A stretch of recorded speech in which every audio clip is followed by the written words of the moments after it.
Hey за юу цаана бүгдээр нь энэ өдрийн мэд хүргэе. За Mongolian Way зүгээс энэ удаагийнхаа видеогоор за iPhone утсанд интернетгүй үед хэрхэн дуу сонсох, за мөн хэрхэн дуу татах талаар бэлтгэлээ. За ингээд бичлэгээ хийцгээе. За интернетгүй үед дуу сонсохын тулд юуны өмнө бидэнд бол хоёр аппликейшн хэрэгтэй. За нэгдүгээрт eSound, за хоёрдугаар аппликейшн бол AdBlock Focus. За eSound аппликейшн бол дуу хайж болох, за мөн дуу татах, сонсох зөвлөлттэй бол аппликейшн. За харин AdBlock Focus нь бол энэ аппликейшнийг ашиглаж байгаад гарч ирдэг хэрэгцээгүй зар сурталчилгаануудыг блоклох зөвлөлттэй аппликейшн юм аа. За ингээд eSound-ыг яаж ажиллахыг үзье. За eSound руу орохдоо за нүүр бодсуулаа. Recently played top playlist daily mixes гэдэг хоорондох категори хондоо байна.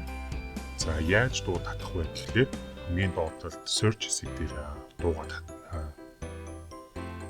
дууныхаа нэрийг оруулна. За эсвэл дуучныхаа нэрийг оруулна. За Thunders-ийн дууг татаж үзье. За ганцхан шалтгаан гарлаа. За гарч ирсэн сонголтоос 10 зүүн талын 3 товчтой 3 цэгтэй цагаан төвөн дээр дараад save товчийг дарна. За save товчийг дарсны дараа 10 болно. 10 тал ногоон татах товч гарч ирж байгаа. За энэ дээр дарна. За ингэснээр дуун татагдаж эхэлнэ гэсэн байна. За ингээд энийг хүлээгээд за дуун татагтаар дуусгахлээр ногоон зүрх гэсэн товчул гарч ирнэ гэсэн үг. За ингээд таны дууч нь бол утсан дээр хадгалагдсан байна гэсэн үг. За ингээд play хийж үзье. За дуу явж байна. За гаргалаа. За интернеттэй унтраа.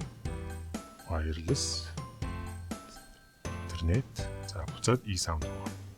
За eSound руу орохдоо recently played хэсэг дээр таны саяны татсан дуу нь олж байна. За гэхдээ нэг анхаарах юм бол анхны таталтаар бол заримдаа бол ордог, за заримдаа бол ордоггүй. За тэгэхээр хамгийн дээд болонд бол ганцхан шалтгаан дуу маань бол уншсан хэвээр байгааг бол анзаарч байгаа. За тэгэхээр wireless дахиж хасаагаад за инсний дараа татагдж байгаа юм ногоон болсныг бол анзаарч байгаа. За буцаад wireless онтой. За ингээд буцаад дуун дээр ороход дуу маань ингээд явж гинэ гэсэн үг. За ингээд хүссэн дуугаар өөрийнхөө iPhone дээр ямар ч үндэггүйгээр татаж аваад сонсоорой. За мөн AdBlock Focus аппликейшнийг бол бас мөн татаж аваарай. За энэ бол саяны аппликейшнийг ашиглаж яхад ямар нэгэн байдлаар зар сурталчилгаанууд гарч ирсэн тохиолдолд блоклж идэг болохоор маш хэрэгцээтэй. За мөн таны утсан дээр өөр нэг тоглоом ч юм уу дандаа тоглож явах гарч ирдэг зар сурталчилгаануудыг бас блоклох боломжтой тийм аппликейшн юм шүү. За ингээд энэ хоёр аппликейшнийг татцуулгаарай. Хүссэн дуугаа ингээд сонсоорой. Ингээд хүссэн дуугаа энэ аппликейшнийг ашиглаад татаад сонсоорой. Бидний бичлэг таалагдсан бол subscribe дарж бидэнтэй нэгдээрэй. Ингээд дараагийн дуугаар хүртэл түр баяртай.